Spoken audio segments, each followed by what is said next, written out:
Welcome back to my channel. अस्सलाम वालेकुम friends, कैसे हैं आप सब। उम्मीद करती हूँ सब ठीक ठाक होंगे।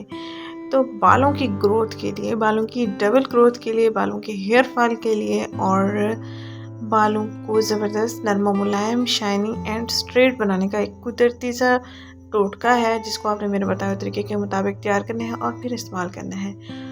आपके बाल ना बढ़ें, शर्त आपको रिजल्ट्स मिलेंगे। स्कूल गोइंग, कॉलेज गोइंग जो बच्चियाँ होती हैं वो परेशान होती हैं वो बालों में क्या लगाएं, उनके बाल अच्छे खूबसूरत प्यारे प्यारे लगें और स्ट्रेट भी रहें।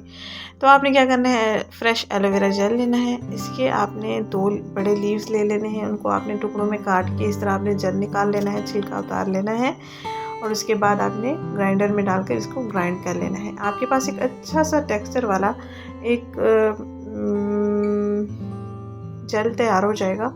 और फिर आपने इसमें क्या ऐड करना है, एक अदद ऑयल ऐड करना है और दोनों को अच्छे से मिक्स कर लेने के बाद आपने इसकी एप्लीकेशन करनी है अपने बालों में और बालों की जड़ों में आपने इसको अच्छे से लगाना है।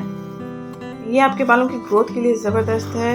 इंशाल्लाह एक हफ्ते अगर आप रोज़ाना इस्तेमाल करते हैं तो एक हफ्ते में 3 से 4 इंच आपके बाल ज़रूर बढ़ेंगे।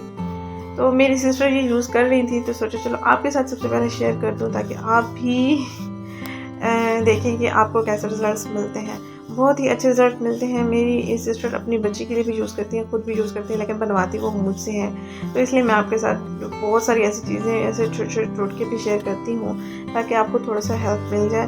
घरेलू अशिया से आप अपनी स्किन को कैसे केयर दे सकते हैं और ना ही इतने अखराजात खर्च करने की ज़रूरत पड़ती है, ना ही आपको बाहर जाने की ज़रूरत पड़ती है।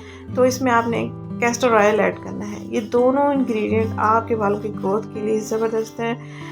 110% आपको बहुत अच्छे रिजल्ट्स मिलते हैं। तो आपने दिन में 2 घंटे के लिए इसको अपने बालों में अप्लाई करना है और उसके बाद कोई सा भी शैम्पू इस्तेमाल कर सकते हैं। ये देखिए ज़बरदस्त सा मिक्सचर हमारे पास तैयार हो चुका है। बालों का गिरना बंद हो जाएगा, बालों की जो जड़ें हैं वो मजबूत हो जाएंगी।